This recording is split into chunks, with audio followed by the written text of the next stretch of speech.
The morning sun, usually a welcome golden splash across the polished floors of Graceland, felt different today. It seemed to hang heavy, thick with unspoken anticipation. Elvis Presley sat at the breakfast table, a half-eaten plate of grits and bacon growing cold in front of him. His mother Gladys fussed around him, her brow furrowed with a familiar worry. Vernon, his father, read the morning paper, but his eyes kept darting towards the pile of mail on the credenza. "Anything interesting, son?" Vernon finally asked, his voice a little too casual. Elvis sighed, pushing his plate away. "Just the usual fan letters. Some bills, invites for this and that." His hand hovered over a plain brown envelope, thicker than the others, with official government lettering. He'd seen them before, knew what they were. But seeing one addressed to him was a whole different story. Gladys wrung her hand. "Oh, my sweet boy, are you sure you have to open that one? Can't you just let it be?" Elvis gave her a gentle, reassuring smile, though his heart hammered a frantic rhythm against his ribs. "Mama, it's gotta be faced sooner or later." He picked up the envelope, his fingers tracing the rigid government seal. The world knew he was eligible. The newspapers had been speculating for months, but seeing it in black and white, delivered to his very doorstep, made it real. He tore open the flap, pulling out a single sheet of paper. The words swam before his eyes for a moment, then focused. "Greetings from the President. You are hereby ordered for induction." A profound silence descended upon the kitchen, broken only by the chirping of birds outside and the distant hum of traffic on Elvis Presley Boulevard. Gladys let out a soft whimper, and Vernon's newspaper slipped from his grasp, rustling to the floor. Elvis looked up, meeting his parents' anxious gazes. "It's here," he said, his voice strangely calm. "My draft notice." Gladys rushed to his side, tears welling in her eyes. "No, Elvis, not you. You're different. You're the king. They can't make you go, Colonel Parker. He'll arrange for you to stay here, to entertain the troops, maybe sing for the president. You can't go sleep in a barracks, eat army food." Elvis gently took her hands. "Mama, please, listen to me." He looked from his mother to his father, then back to the letter, his resolve hardening with each passing second. "This is important. I'm an American citizen, just like everyone else. If my country calls, I answer. It's my duty." Later that day, Colonel Tom Parker arrived, his usual jovial demeanor replaced by a shrewd, calculating glint in his eye. He paced the living room, a cigar clamped between his teeth, blowing plumes of smoke into the grand space. "Elvis, this is a disaster, a catastrophe. 3 years of your career gone. We've got albums to record, movies to make, tours to plan. The money, boy, the money we'll lose." Colonel Elvis said, his voice firm. "There are things more important than money, more important than my career." Parker stopped pacing, turning to face him. His eyes narrowed. "Like what?" "Exactly what could possibly be more important than being the biggest star in the world? My country, my honor, my integrity." Elvis stood walking to the large bay window and looking out at the meticulously kept grounds of Graceland. "People look up to me, Colonel, millions of them. If I go and demand special treatment, if I get a cushy job somewhere, what kind of message does that send in? That it's okay to dodge your responsibilities if you're rich and famous? No, I won't do it. I'm going to serve, and I'm going to serve like any other man." Parker spluttered. But the opportunities. We could arrange for you to join the entertainment division, put on shows for the troops, boost morale. It would be good publicity, Elvis. You could stay in nice hotels, fly back for appearances, keep your hair. Elvis turned his gaze unwavering. "No special treatment, Colonel, not one bit. I want to be a regular soldier. I want to go through basic training, just like everyone else. I want to live in the barracks, eat the same food, wear the same uniform. I'm going to be a real one." Parker stared, a flicker of something unreadable, perhaps a grudging respect, perhaps pure frustration crossing his face. "But your hair, boy, your sideburns, they'll cut them." Elvis reached up, touching his iconic, perfectly coiffed hair. He knew it was a symbol, a part of his image. "Then they'll cut them," he said, a faint smile touching his lips. "It's just hair. It'll grow back." Gladys, who had been listening from the doorway, stepped forward, her eyes still red-rimmed, but a faint light of pride beginning to shine through. "He's right, Colonel. My boy has always been a good boy. He knows what's right." Parker sighed, running a hand over his bald head. "All right, Elvis, all right. You're a stubborn one, always have been. But you listen to me. This is going to be tough. There will be people who want to exploit you, people who resent you, and people who will try to make your life miserable just because you're Elvis Presley." "I know," Elvis said, his gaze distant already, picturing the unknown road ahead. "But I'm ready for it. I have to be for myself, for my country." The news broke like a bombshell. Elvis Presley, the biggest music star in the world, was not only going into the army, but he was refusing any and all special treatment. The public reaction was immediate and polarized. Some fans were heartbroken, fearing for his career. Others, particularly older generations and veterans, applauded his patriotism and humility. Editorials praised his dedication. But the true test, Elvis knew, would begin the moment he stepped off that bus and into the harsh reality of military life. He spent the next few days preparing, saying goodbye to loved ones, trying to reassure his worried mother. He packed a small duffel bag, leaving behind the sequined suits and the luxury of Graceland. He looked at himself in the mirror one last time. The famous pompadour standing tall, the confident swagger of the king of rock and roll, still evident. A quiet determination settled over him. He was ready to trade one uniform for another, to shed the persona and find the man underneath. The road to Fort Chaffee, Arkansas, lay ahead, a journey into the unknown. A journey to prove he was more than just a name. He was a man about to become a soldier. The bus coughed and sputtered to a stop outside the gates of Fort Chaffee.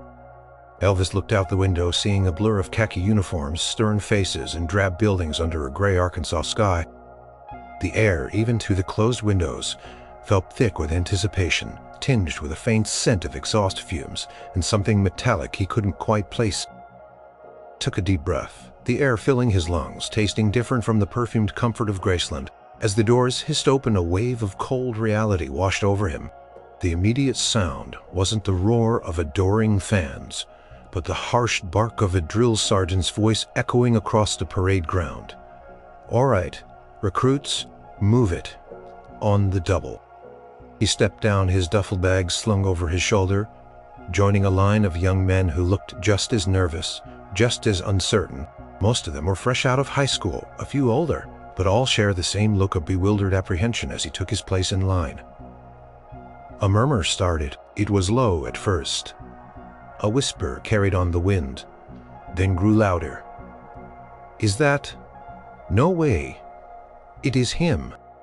He tried to keep his gaze forward, to act as if he heard nothing, but he could feel the eyes on him, 1,000 invisible needles pricking his skin. He was used to attention, craved it even. But this was different. This wasn't adoration. It was curiosity, skepticism, and a dash of disbelief. They were herded into a large, echoing hall, where tables were set up for processing. Elvis found himself standing in line behind a lanky kid with big ears and in front of a burly fellow with a thick mustache. As he approached the first desk, the corporal behind it, a young man with a tired expression, looked up. His eyes widened and his pen clattered onto the table. "Good gracious, it's really you, isn't it?" Elvis gave a polite nod. The corporal practically fell out of his chair. He fumbled for his pen, then cleared his throat, trying to regain his composure. "Right, welcome. Private Presley, I'll just get your paperwork here." He started shuffling papers, clearly flustered. Before Elvis could be processed, a stern-faced officer, a captain with gleaming brass on his uniform, strode over. He was tall, with sharp eyes that seemed to miss nothing. He stopped directly in front of Elvis, sizing him up. "Private Presley, is it?" The captain's voice was deep, authoritative. "Yes, sir." Elvis snapped to attention, remembering the basic etiquette he'd read about. The captain smiled, but it didn't quite reach his eyes. At ease, private word travels fast. We heard you'd be joining us. A great honor, of course, to have a celebrity of your stature in our ranks. He paused, his gaze sweeping over the other recruits, who were openly staring. Now, Private, I understand you've expressed a desire to be treated like any other soldier, and we respect that. We truly do. Elvis felt a flicker of hope. Maybe this wouldn't be so bad. It would be a valuable service, wouldn't you agree? Elvis's heart sank a little. Here it was, the first offer, the special treatment he'd resolved to refuse. He looked around. Some recruits seemed impressed, others curious. He had to choose his words carefully. Sir, Elvis began, his voice clear and steady. I appreciate the offer, I truly do. But when I joined, I made a commitment to serve my country as a regular soldier. I want to learn what it means to be a soldier from the ground up. I want to go through basic training just like every other man here. Private, you don't have to prove anything. Everyone knows who you are. Your presence alone would be an inspiration. Imagine a special tour, Elvis for the troops, reaching every soldier, bringing them a piece of home. With all due respect, Sir Elvis persisted, feeling a surge of resolve, as to be an example of a citizen who answers the call of duty without expecting special favors. If I'm going to be a soldier, I want to be a soldier, not just someone who wears the uniform. The captain's eyes narrowed slightly and his voice took on a sharper edge. A sense of relief, oddly enough, washed over him. He had faced it head on, and he had stood his ground. As the captain walked away, the corporal at the desk quickly processed Elvis's paperwork, his hands still trembling a little. Well, Private Presley, he mumbled, handing over a stack of forms, you certainly made an impression. The rest of the day was a blur of more lines, more forms, and endless waiting. They were issued rough, scratchy uniforms, boots that felt like lead weights, and a heavy duffel bag that contained their entire military life. The uniform hung a little oddly on Elvis's lean frame, and the boots felt foreign on his feet. So used to the soft leather of custom-made shoes, he found himself assigned to a barracks with a dozen other recruits. As they entered the vast open room filled with rows of bunk beds, the whispering started again. This time it felt more direct, more personal. Look, it's the king of rock and roll. One recruit scoffed, a sneer on his face. Wonder how long he'll last before he's back doing concerts for the officers. Another, a burly guy with a friendly face, stepped forward. Heard you turn down the easy gate, Presley. That true? Elvis met his gaze, holding out his hand. Elvis? And yeah, it's true. I'm here to serve just like you. The burly recruit grinned, shaking his hand firmly. Name's Johnson. Good to meet you, Elvis. Guess we're bunkmates then. He gestured to the two empty bunks side by side. As the evening wore on, the initial awe and skepticism began to melt into something akin to reluctant acceptance. They were all in the same boat, after all, stripping down to ill-fitting underwear for medical exams, enduring shouted instructions, and facing the daunting prospect of what tomorrow would bring. But the whispers never quite died down, and everyone wondered how long would it be before he crumbled, or before the army finally broke its own rule and gave its famous recruit the treatment they all knew he could get. Elvis knew he had to keep proving them wrong. Every single day, the true test had just begun. The next morning dawned cold and gray with a persistent drizzle that seemed to seep into their very bones. Elvis, along with his new barracks mates, had been roused before dawn by a furious whistle and the thunderous roar of a drill sergeant. Reveal. On your feet, you maggots. 5 seconds, or you'll be eating the floor. Sleep-deprived and disoriented, Elvis scrambled out of his bunk, fumbling with his uniform. It was stiff, unfamiliar, and seemed determined to twist itself in the wrong direction. Johnson, his bunkmate, chuckled. First morning, ain't it, Elvis? Get used to it. They call it shock and awe. After a hurried, tasteless breakfast in a cavernous mess hall, they were marched in a shambling, disorganized column towards a small, nondescript building. As they got closer, Elvis heard the telltale snip-snip of scissors and the low hum of electric clippers. His stomach clenched. This was it, the haircut. Inside, the air was thick with the smell of hair tonic and sweat. A row of barbers, each with a grim expression and a razor-sharp gaze, waited. Recruit after recruit sat down, and within minutes their civilian identities were shorn away, replaced by the stark uniform buzz. Long hair, short hair, curly hair, straight hair, it all fell to the floor in neat piles, becoming indistinguishable. Elvis watched a strange mix of dread and anticipation swirling within him. This wasn't just a haircut. It was a ritual, a symbolic shedding of his old life. His perfectly coiffed pompadour, the one that had graced millions of album covers and movie screens, was about to be obliterated. It was a part of his image, his persona, almost as much as his voice. "Next," barked a burly barber with a walrus mustache. Elvis took a deep breath and stepped forward, sitting on the cold, worn barber's chair.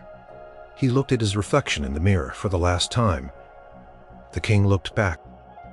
"Heard you're the singer fella," the barber grunted, pulling a white sheet around Elvis's shoulders.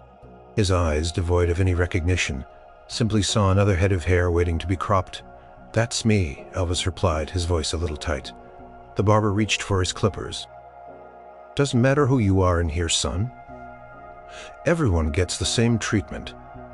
Short back and sides, or rather just short." He flipped the switch and the clippers whirred to life, a menacing sound that vibrated through the chair. The first pass was jarring. Elvis felt the cold metal against his scalp, the tug of his hair as it was sheared away. Clumps of black hair, thick and shiny, tumbled onto the white sheet, then slid to the floor, joining the growing drifts of other recruits' discarded locks. He closed his eyes for a moment, picturing the posters, the screaming fans, the carefully crafted image, all of it falling away. He opened his eyes and watched as his reflection transformed. The pompadour flattened, then disappeared. His sideburns, a signature part of his look, vanished under the relentless buzz of the clippers. In a matter of minutes he was done. "There you go, Private," the barber said, slapping the back of his head lightly. "You're a soldier." Now, Elvis stood up, running a hand over his now bristly scalp. It felt alien, exposed. He looked in the mirror again. The face was undeniably his, but without the famous hair. Stripped down, just a face, just a man. As he walked out, his fellow recruits were waiting. Some of them looked shocked. They'd seen the iconic hair for years, and now it was gone. Johnson, however, grinned. "You actually did it, Elvis. You look normal. In a good way, I mean." A few other recruits exchanged glances, a flicker of something in their eyes, curiosity, maybe a touch of admiration. The sneering recruit from yesterday, Private Miller, however, just scoffed. "Dill looks like he's going to sing us a lullaby. Let's see how he handles a rifle, not a microphone." Elvis didn't respond to Miller. He just nodded to Johnson. "Feels different, that's for sure." The rest of the day was a whirlwind of more processing. Issued combat boots, fatigues, a helmet that felt impossibly heavy.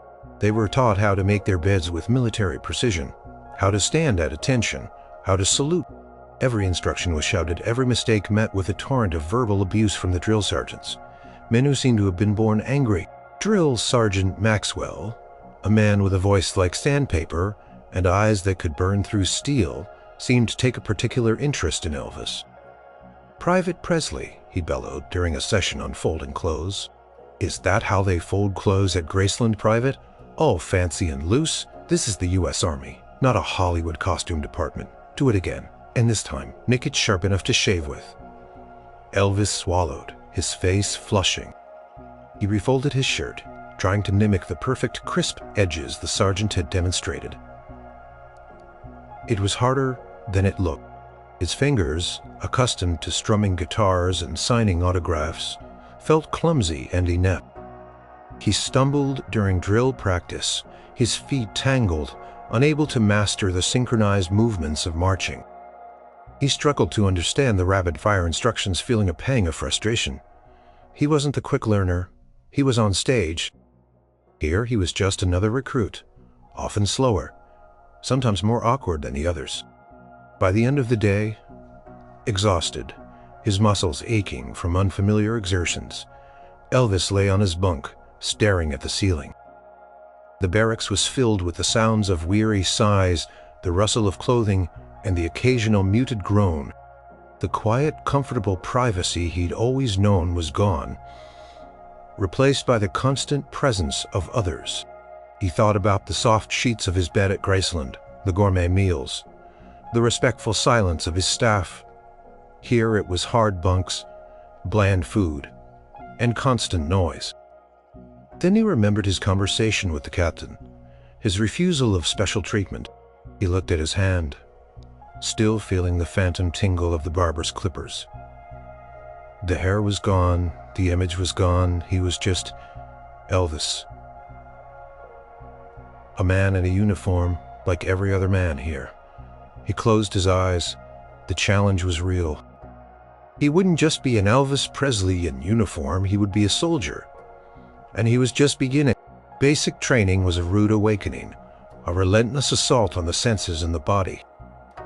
Each day blurred into the next, marked by the deafening roar of the drill sergeants, the sharp crack of rifle fire on the range, and the constant dull ache in muscles Elvis hadn't known he possessed. The sweet perfume of success and luxury that had always surrounded him was replaced by the pungent aroma of sweat, mud, and stale uniforms. Their days began before dawn with freezing cold showers and a race against the clock to make their beds with hospital corners. Then came the grueling physical training, endless push-ups, sit-ups, and the dreaded obstacle course. Elvis, though lean and energetic on stage, found himself surprisingly unprepared for the sheer physical demands of Army life. He'd relied on stage charisma and a natural athleticism, not raw endurance. One particularly miserable morning, they were put through a mud crawl under barbed wire. Rain had been falling for days, turning the training field into a quagmire. Elvis, usually so graceful, found himself slipping and sliding, his uniform quickly becoming caked in thick, cold mud. Barbed wire above seemed to snag at every movement, threatening to rip his skin. "Presley, you call that crawling?" Drill Sergeant Maxwell's voice boomed, somehow cutting through the squelch of mud and the grunts of exertion. "Looks like you're trying to flirt with the mud. Private, move it. Faster. Your mama ain't here to tuck you in." Elvis gritted his teeth, digging his elbows into the muck, trying to ignore the stinging nettles and the chill that seeped into his bones. His mind flashed to the comfortable carpets of Graceland, the soft silk sheets of his bed. This was a million miles away from that life. He saw Private Miller, the one who'd scoffed at him, glance over with a smirk. Miller, surprisingly, was built like a brick wall and seemed to relish the physical challenges. He moved through the mud with ease. Just as Elvis felt a wave of despair, he heard a grunt beside him. Johnson, his bunkmate, had gotten stuck. His foot had sunk deep into the mud, and he was struggling to free it, his face red with effort. "Need a hand, Johnson?" Elvis mumbled despite his own exhaustion. "Nah, I got it, Elvis. Just a little stuck." Johnson gasped, pulling hard, but he didn't. "Got it." Elvis watched as Johnson's face tightened in frustration. Without thinking, Elvis reached out, grabbing Johnson's outstretched hand. "Pull on 3, he said, and together, with a concerted effort, they yanked. Johnson's foot came free with a satisfying pop, spattering mud everywhere. "Thanks, man," Johnson said, breathless, a genuine smile breaking through the mud on his face. "Thought I was going to be stuck here until next week." "Don't mention it," Elvis said, giving him a muddy grin in return. They both pushed forward, ignoring Maxwell's continued shouts. That evening, back in the barracks, after a hurried shower and a meal that tasted like lukewarm cardboard, the exhaustion was profound. There was also a strange sense of camaraderie starting to build.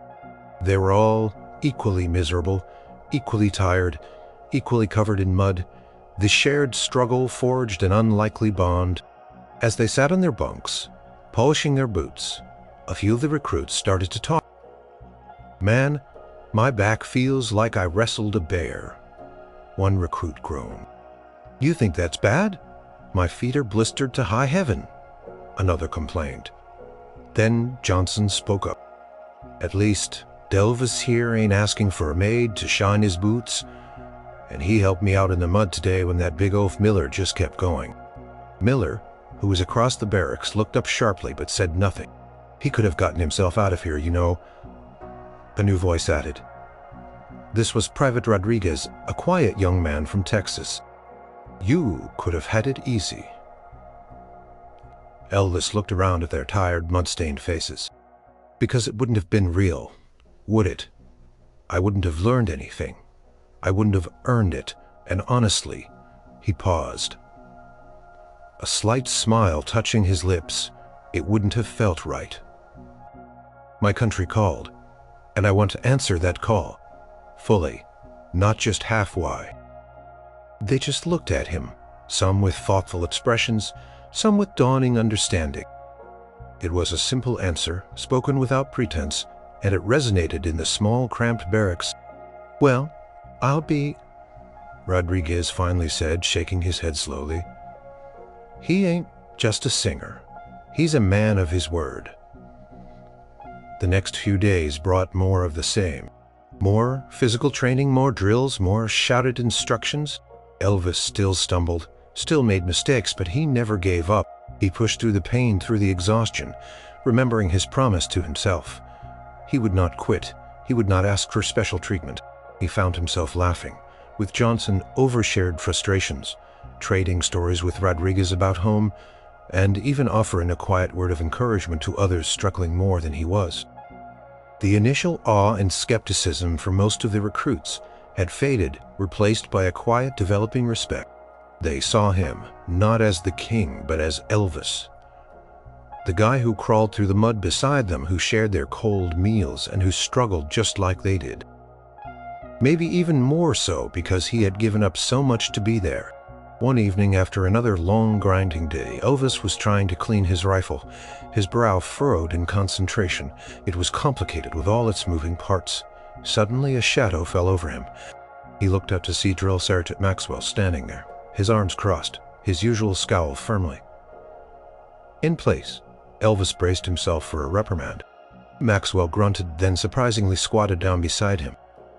"Your grip's all wrong, Private," he said, his voice, for once, not a shout but a low growl. "Here, let me show you." Took the rifle, his large hands demonstrating the correct way to hold it, to aim, to clean it. He didn't offer praise, but he didn't offer a lecture either. He just taught. As Maxwell walked away, leaving Elvis to try the new grip, a faint, almost imperceptible sense of pride swelled in Elvis's chest. It wasn't the roar of a crowd, but it was a different kind of recognition. It was the beginning of earning his place, not as a star, but as a soldier, and in the muddy, gritty reality of basic training that felt like the most valuable applause of all. The weeks crawled by, each one bringing new challenges and deeper exhaustion. The recruits were pushed to their limits, both physically and mentally. They learned to disassemble and reassemble their rifles in the dark, to navigate by compass, and to endure long, grueling marches with heavy packs. Elvis, despite his initial struggles, was slowly, steadily improving. He might not have been the strongest or the fastest, but he was determined and he never quit. Then, one Tuesday afternoon, as they were cleaning their barracks, a runner appeared at the door. "Private Presley, report to Captain Miller's office. On the double." A wave of murmurs rippled through the barracks. Elvis felt a familiar knot tighten in his stomach. He knew what this was about. He dried his hands, took a deep breath, and walked out, the gazes of his fellow recruits following him. Captain Miller's office was small but neat, smelling faintly of pipe tobacco. Captain sat behind his desk, looking as sharp and unyielding as ever. Colonel Tom Parker was also there, looking distinctly out of place in his tailored suit, perched uncomfortably on a wooden chair, a nervous energy emanating from him. "Ah, Private Presley, come in, Captain Miller said, gesturing to the empty chair opposite his desk. His tone was cordial, almost too cordial. "Have a seat." Elvis sat, his back straight, his gaze direct. "Elvis, my boy," Colonel Parker exclaimed, relief flooding his face. "They found you? I was worried sick. These Army fellas, they keep you busy, eh?" Colonel Elvis acknowledged him with a curt nod, his attention fixed on the captain. Captain Miller cleared his throat. "Private Presley, we've had some discussions. Colonel Parker has been very persuasive, and frankly, we've reviewed your progress reports. You're doing quite well for a civilian." He offered a thin smile, "And we recognize the immense value you represent, not just as a soldier, but as a public figure." Elvis felt his guard rise. Here it came. "We've decided," Captain Miller continued, leaning forward slightly, "to offer you a unique opportunity, one that benefits both you and the United States Army." "Sir, I believe I made my wishes clear," Elvis interjected politely but firmly. "I want to serve as a regular soldier." Colonel Parker jumped in. "Now, Elvis, let's hear them out. This is good for everyone. It's a win-win." Captain Miller held up a hand to silence Parker. "You'd perform concerts, make appearances, maybe even record some special messages for the soldiers overseas." "You'd still be in uniform," Parker chimed in, "but you'd have your own living quarters, better food, travel arrangements. We could even arrange for your hair to grow back out if you prefer the old look for your performances." Elvis looked at the captain, then at Parker, then back at the captain. The offer was tempting, he couldn't deny it. The thought of a soft bed, a decent meal, a familiar guitar in his hands instead of a rifle was a powerful siren song. His body ached, his mind was weary, and the constant shouting of the drill sergeants wore on his nerves. He could be comfortable. He could still serve in a way. Could avoid the danger of deployment, the endless marching, the harsh discipline. Then he remembered the mud in his uniform, the shared laughter with Johnson, the quiet respect he'd started to earn from his fellow recruits, who now saw him not as a star, but as a guy who endured the same hardships as they did. He thought of the young men who looked up to him, who saw him as an example. He thought of his promise to himself, to his country, to be a man of his word. "Sir," Elvis began, his voice steady, "I appreciate the generous offer, and I understand the reasoning, but my answer is still no." Colonel Parker gasped. "Elvis, are you crazy?" "Colonel, please," Elvis said, cutting him off, his gaze fixed on Captain Miller. "Tells them that if you're famous enough, you can get out of the hard work." He took a deep breath. "How can I ever look another soldier in the eye and say, I understand what they've been through?" Captain Miller stared at him, his face unreadable. He seemed to be weighing Elvis's words, assessing his conviction. There was a pause, a thick silence broken only by the nervous tapping of Colonel Parker's foot. Finally, the captain spoke. His voice was sharper now, devoid of the earlier cordiality. "Private Presley, you are turning down a direct suggestion from command. This is not a request. It's a recommendation for your assignment." "Then, respectfully, sir, I am refusing that recommendation," Elvis stated, his jaw set. "I'm ready to face whatever consequences that may bring, but I will not compromise my principles." Captain Miller leaned back in his chair, a slow, almost imperceptible nod. A flicker of something, perhaps genuine surprise or even a grudging respect, crossed his features. He glanced at Colonel Parker, who looked utterly deflated. "Very well, Private," Captain Miller said, his voice flat. "Your refusal has been noted. You may return to your duties." "Yes, sir." Elvis stood, saluted crisply, and turned to leave. As he walked out, he heard Colonel Parker's frustrated hiss. "He's lost his mind, Captain. Lost his mind." But Elvis didn't care. As he walked back to the barracks, the exhaustion that had been weighing him down seemed to lift, replaced by a surge of quiet triumph. He had stood firm. He had chosen the harder path, the path of integrity. And as he rejoined his fellow recruits, who looked at him with questioning eyes, he knew he had made the right choice. He was still just Elvis, a soldier among soldiers. and that more than any title or privilege felt like a victory. The news of Elvis's second refusal of special treatment, though officially unconfirmed, spread like wildfire through the barracks. Whispers followed him, but this time the tone had shifted. The skepticism had largely evaporated, replaced by a mixture of awe and genuine admiration. He had put his money where his mouth was. He wasn't just talking, he was living it. Drill Sergeant Maxwell, usually a relentless force of nature, seemed to regard Elvis with a new grudging respect. His shouts were still loud, but sometimes Elvis caught a fleeting look in his eyes, a flicker of approval perhaps. One sweltering afternoon they were on the rifle range, practicing their marksmanship. The sun beat down relentlessly, making the air shimmer above the dusty ground. The M1 Garand felt heavy and hot in Elvis's hands. He squinted down the sights, trying to control his breathing, to steady his aim. His shots were improving, but he was still inconsistent. Suddenly a shot rang out, followed by a curse. Private Rodriguez, who was on the firing line next to him, had fumbled his rifle. It slipped, and his finger accidentally brushed the trigger. The bullet flew wild, kicking up dust harmlessly in the distance, but the sheer carelessness was enough to draw Drill Sergeant Maxwell's immediate attention. "Rodriguez, what in the seven hells was that?" Maxwell bellowed, his face turning a dangerous shade of red. "Are you trying to get yourself or someone else killed? Private, you will not touch that rifle again until you can handle it like a soldier. Fall out. Go. Stand by the flagpole, you idiot." Rodriguez's face crumpled. He was usually so quiet and diligent, but the heat and the pressure were getting to him. He slowly set down his rifle, his shoulders slumped, and walked towards the flagpole, head bowed. The shame was palpable. Elvis felt a pang of sympathy. He knew how overwhelming it could be, how easily mistakes could happen under pressure. He also knew how much this kind of public humiliation could crush a man's spirit. Later, during a short break, as the other recruits guzzled water from their canteens, Elvis walked over to where Rodriguez stood staring at the ground, dejection radiating from him. "Hey, Rodriguez," Elvis said quietly, sitting down beside him on the dry grass. Rodriguez looked up, his eyes bloodshot.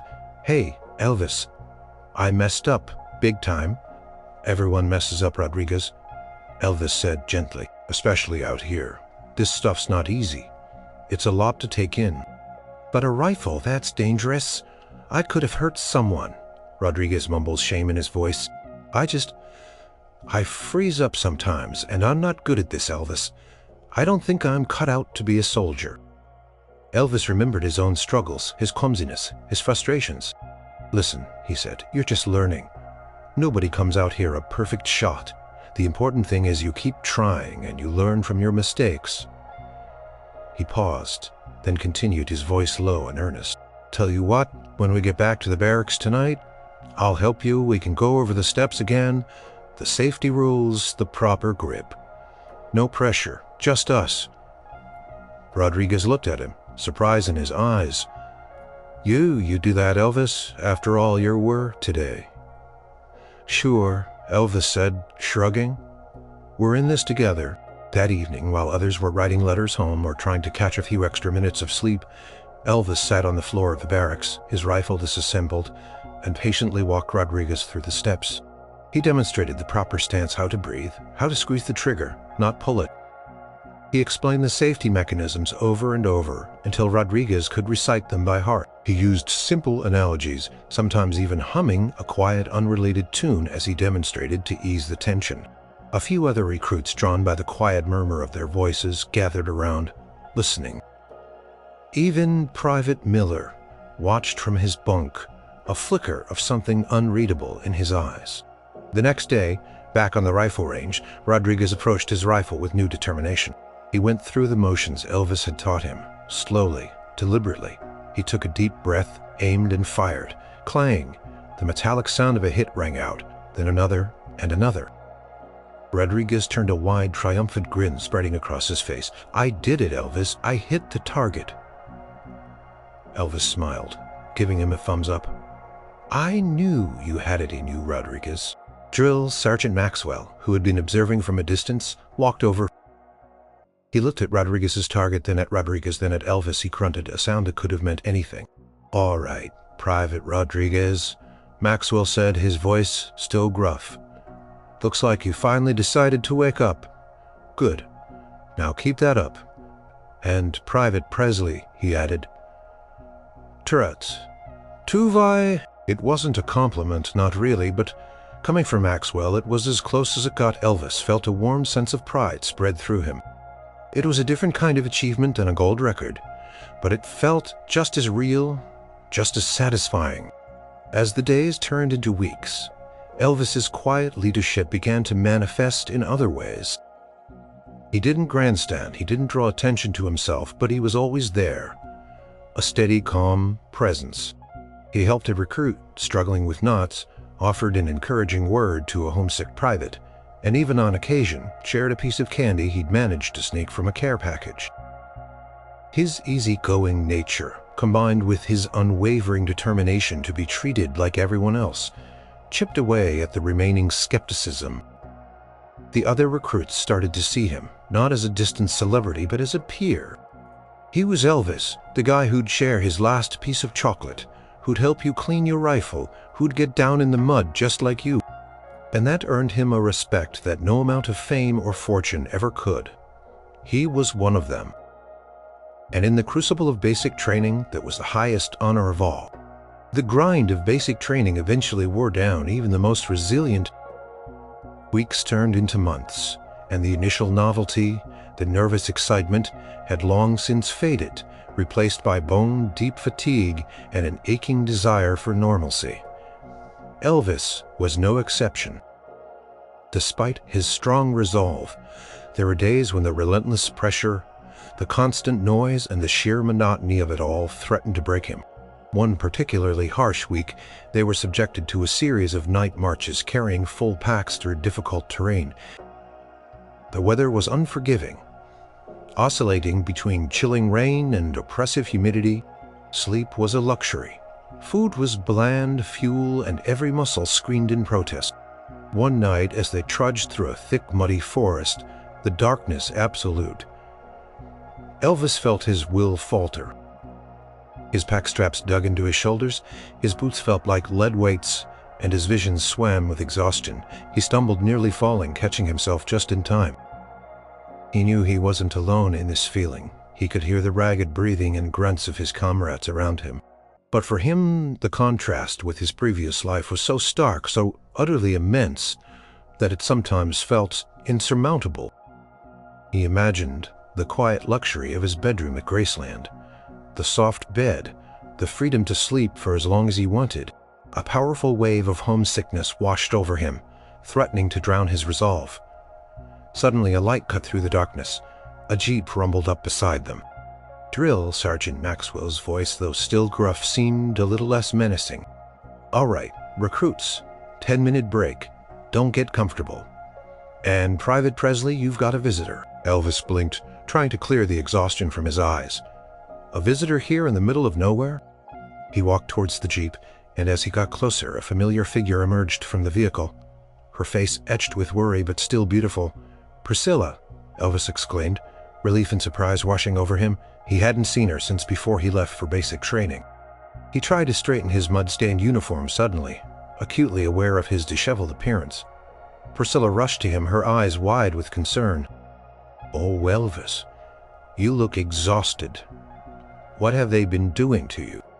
She reached out, gently touching his bristly hair, her fingers brushing the mud on his cheek.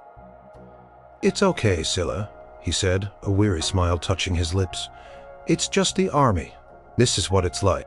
Colonel Parker, of course, was right behind her, looking furious. "Elvis, this is ridiculous. Look at you. You're a mess. We need to get you out of this right now. I've been talking to General so-and-so, and he's ready to sign off on a transfer to Special Services. You could be performing by next week. You could have a hot bath." Priscilla's eyes pleaded with him. "He's right, Elvis. Please, darling, come home. You've done enough. You've proved your point." Elvis looked at their faces, seeing their genuine concern, but also their fundamental misunderstanding.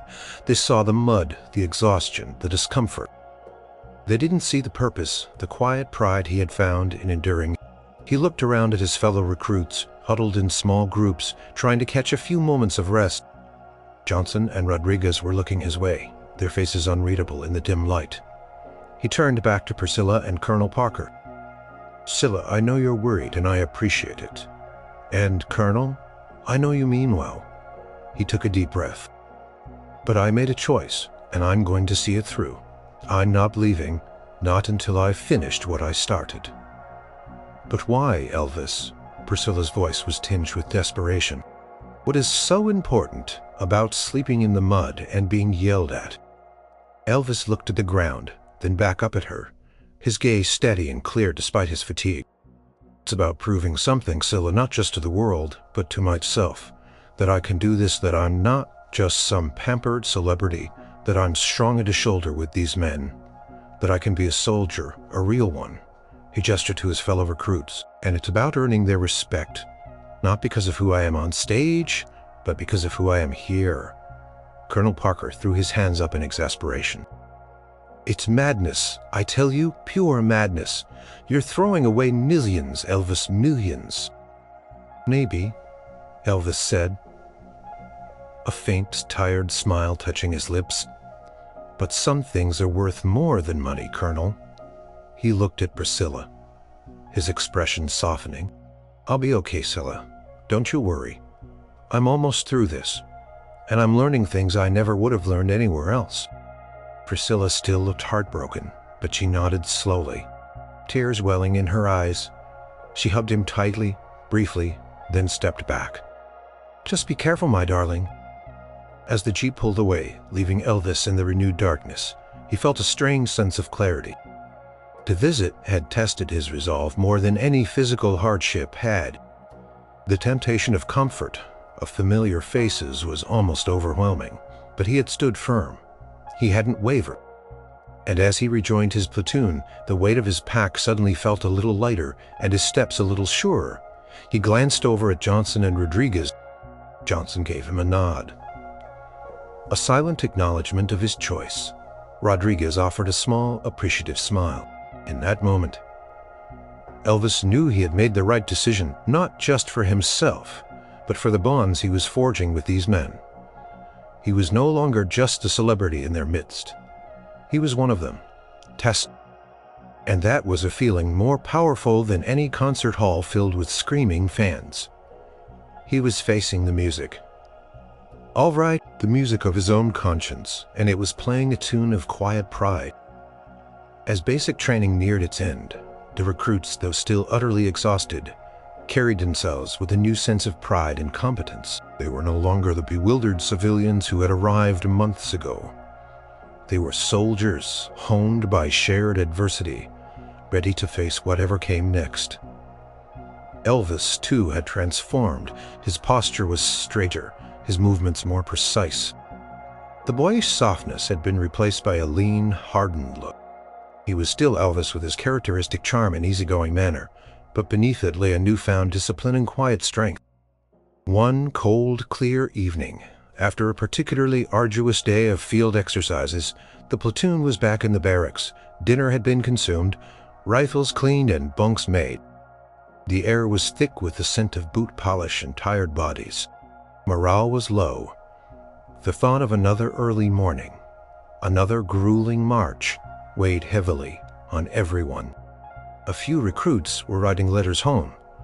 Others simply stared at the ceiling, lost in thought. Suddenly, Private Jones, a quiet, homesick young man from Mississippi, started softly humming a gospel tune. It was a mournful, wistful melody, a tune that spoke of longing and faith.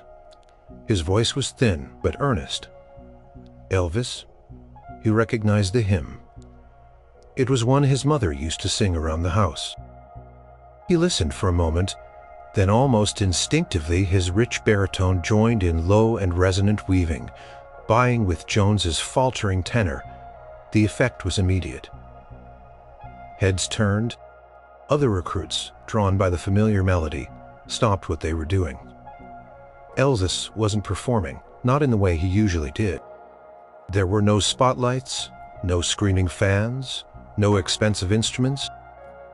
just his voice pure and unadorned, filling the quiet barracks. He wasn't singing to entertain. He was singing as one of them, sharing a moment of quiet reflection, a touch of home. Soon Johnson, who had a surprisingly good tenor voice, joined in. Then Rodriguez, and then another recruit, their voices blending, harmonizing in the small enclosed space. It wasn't a rehearsed performance, it was organic, a spontaneous chorus of weary soldiers, finding comfort in shared song. Even Drill Sergeant Maxwell, who usually prowled the barracks like a hawk, paused outside the door, listening. His stern expression seemed to soften almost imperceptibly as the hymn filled the air. When the song ended, a comfortable silence settled over the barracks. It was a silence different from the usual weary quiet. This one was filled with a sense of peace, a shared moment of connection.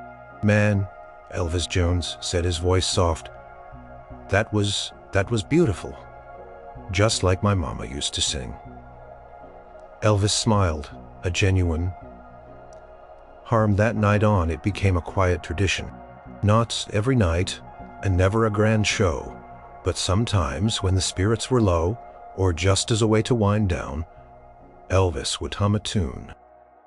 Sometimes it was gospel, sometimes a folk song, sometimes a country ballad. He taught them harmonies, showed them little tricks for hitting notes. He wasn't the king commanding an audience.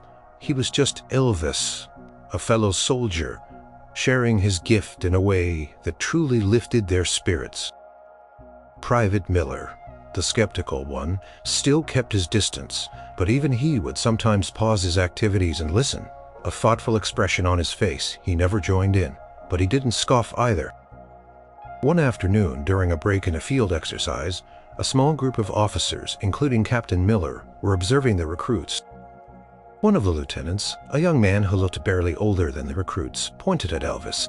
"Sir, is that really Elvis Presley the singer?" he asked Captain Miller. Captain Miller nodded. "That's him, Lieutenant. But he's just out there, slogging through the mud like everyone else. I heard he refused special services." The lieutenant sounded genuinely surprised. Captain Miller looked out at Elvis, who was currently helping Johnson untangle some communication wire, a smudge of dirt on his cheek. He said he wanted to be a soldier, a real one, didn't want special treatment. Said it was a matter of integrity. The lieutenant shook his head, impressed. "Wow, I figured he'd be in some PR role, singing for generals." "That was offered," Captain Miller said, a hint of something that sounded almost like respect in his voice. Turned it down. Said he had to earn his place just like every other man. And by God he has.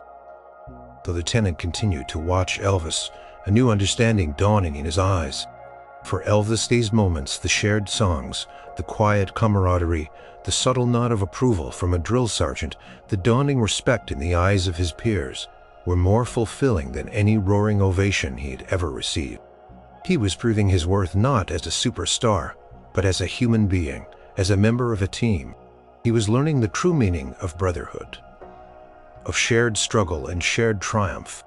He was discovering a part of himself he never knew existed, a resilience and humility that would stay with him long after his uniform was hung up for good. This was a different kind of performance, and it was perhaps the most important one of his life. The day of graduation from basic training dawned clear and bright, a crisp autumn morning that felt like a fresh start. The air crackled with anticipation and a collective sense of achievement. Months of grueling work, countless hours of drills, endless physical exertion and unyielding discipline had finally culminated in this moment. The recruits, now lean, hardened, and undeniably soldiers, stood in formation on the parade ground. Their uniforms were pressed, their boots shone, and their faces, though still young, bore the marks of men who had faced adversity and emerged stronger. Elvis stood tall in his row, his shoulders back, his gaze steady. He felt a surge of pride, a quiet satisfaction unlike any he had known. Drill Sergeant Maxwell, usually a figure of unrelenting sternness, stood before them. His voice for once was not a shout, but a deep, resonant rumble. "Recruits, look at yourselves. You arrived here as green civilians, soft and undisciplined. You were a bunch of lost puppies. But now, you are soldiers. You have earned this. You have earned your place in the United States Army." A cheer erupted from the ranks, quickly stifled, but the emotion was palpable. You have faced challenges. You have pushed your limits. You have learned what it means to be a team, to rely on the man next to you. You have learned discipline. You have learned courage. And you have earned my respect. Maxwell's voice would make us proud.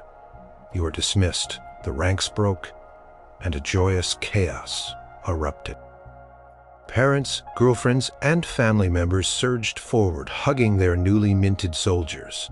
Elvis spotted his father Vernon and his beloved grandmother, Minnie May, waiting for him. Gladys sadly was not there. Her health had declined, and she couldn't make the journey, a fact that weighed heavily on his heart even in this moment of triumph. But he saw the pride shining in his father's eyes, and that was enough. Vernon embraced him tightly. "My boy, my soldier boy, you did it, son. You really did it." Minnie May reached up, patting his buzz cut. "Look at you, a real army man. Your mama would be so proud." Elvis smiled, a genuine, unburdened smile. "It was tough, Pop, but I wouldn't trade it for anything." As he talked with his family, his fellow recruits approached, some with a handshake, others with a slap on the back.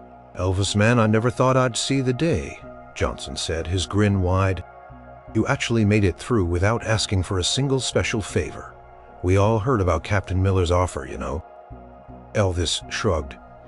"Had to be done, Johnson. Wouldn't have felt right otherwise." Rodriguez stepped forward, a serious expression on his face. "Elvis, I wanted to thank you for helping me with the rifle and everything. You made a difference, man, to me, to all of us." Even Private Miller, the skeptic, walked up, his expression softer than Elvis had ever seen it. He hesitated and extended his hand. "Presley," he said, his voice gruff but sincere, I was wrong about you. You're all right, a real soldier." Elvis grasped his hand firmly. "Thanks, Miller. You too." It was a profound moment, a testament to the bonds forged in hardship. They had come from different backgrounds with different dreams, but for these past months, they had been equal bound by the same trials, the same relentless pursuit of a common goal. Later, as the sun began to set, casting long shadows across the parade ground, Elvis looked back at the barracks, at the obstacle course, at the rifle range. The memories of sweat, mud, and exhaustion were still vivid, but they were now tinged with a deep sense of accomplishment. He thought of the initial whispers, the skepticism, the constant pressure to take the easy way out. He had resisted it all. He had chosen the path of integrity, and in doing so, he had found something far more valuable than fame or fortune: self-respect, the genuine respect of his peers, and a deeper understanding of what it meant to be a man. He was no longer just the king of rock and roll. He was Private Presley, a U.S. Army soldier, and that identity felt just as, if not more, significant. He had shed the glittering persona, endured the grinding reality, and emerged transformed. He knew that the lessons learned here, the resilience forged in the crucible of basic training, would stay with him forever. As he said his goodbyes to his platoon, knowing that some would be deployed to different units to different parts of the world, there was a bittersweet ache in his chest. They were no longer just names, they were brothers. And though their paths would diverge, the shared experience, the shared mud and mirth would bind them forever. He had arrived at Fort Chaffee as a celebrity, wondering how he would fit in. He was leaving as a soldier, knowing he had earned his place, not with a song, but with sweat, grit, and unwavering principle. The uniform felt less like a costume and more like a second skin. He was ready for the next chapter, whatever it might bring. The next chapter for Elvis and for his fellow soldiers began soon after graduation. He was assigned to the 3rd Armored Division in Friedberg, Germany. The transition from the dusty training fields of Arkansas to the colder, more structured environment of a European base was swift. He was now an active duty soldier, serving overseas far from the familiar comforts of home and the bright lights of his career. But even in Germany, the whispers followed. The media, though less intrusive than in the States, still managed to get snapshots of him in his uniform reports of his movements. There were still subtle attempts to grant him privileges, offers of warmer barracks, easier shifts, a private vehicle. But Elvis, now a seasoned soldier, firmly and politely declined every single one. "No, thank you, Sergeant," he'd say. "Always respectful, always resolute. I'm a soldier. Just like everyone else. I'll take my turn in the motor pool. I'll stand guard duty. I'll live in the barracks." His refusal wasn't just a point of pride anymore. It was deeply ingrained in his character. He genuinely wanted to experience Army life in its entirety. He found value in the mundane, in the shared experience, in the camaraderie that grew from enduring everyday challenges. Together, he learned to drive a jeep, to maintain vehicles, and to navigate the intricacies of military bureaucracy. He pulled his weight, never shirking a duty. His fame, which had once been a barrier, was now almost irrelevant to those he served with directly. To his fellow soldiers in the 3rd Armored, he was simply Private Presley, a good guy to have around, someone you could rely on. He spent his off-duty hours quietly. He sometimes played the piano in the recreation hall or strummed a guitar for his friends. Not for an audience, but for shared enjoyment. He even started a small, impromptu gospel choir with a few of his barracks mates, their voices echoing through the quiet evenings, bringing a little piece of home to their shared lives. One day, while on a training exercise in a remote German forest, Elvis was part of a small reconnaissance patrol. They had been out for hours, the weather turning unexpectedly cold, a biting wind whipping through the trees. They were tired, hungry, and a little disoriented. Suddenly, a radio crackled with an urgent message.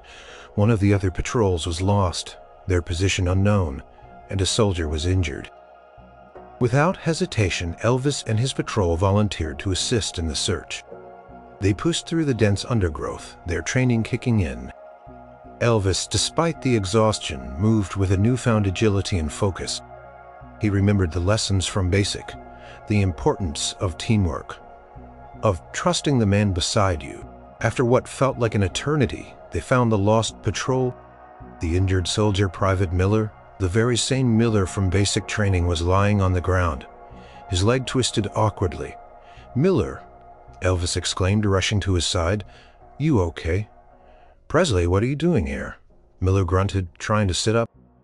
"Yeah, legs just twisted. Pretty sure I heard a snap, though." Elvis and the rest of the patrol immediately set about helping. They stabilized Miller's leg, made him as comfortable as possible, and radioed for medical assistance. Elvis stayed by Miller's side, offering quiet reassurance despite the bitter cold and the growing fatigue. Hours later, after Miller had been safely evacuated, the patrol leader, a stoic staff sergeant, clapped Elvis on the shoulder. "Good work out there, Presley. Real good work. You showed grit." Elvis nodded, feeling the cold seep into his bones, but also a warmth in his chest. It was a far cry from the applause of thousands, but it meant just as much. He wasn't just a singer anymore. He was a soldier, one who could be counted on when it mattered most.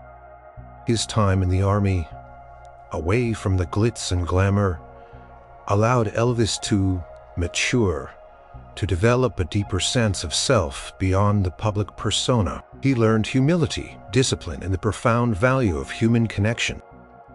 He saw men from all walks of life united by a common purpose, and he found his place among them, not by fame, but by shared effort and unwavering commitment. When his time in service was finally drawing to a close, he looked back on his decision to refuse special treatment with absolute certainty. It had been the hardest path, the one fraught with the most discomfort and sacrifice, but it had also been the most rewarding. He had earned his respect, not bought it.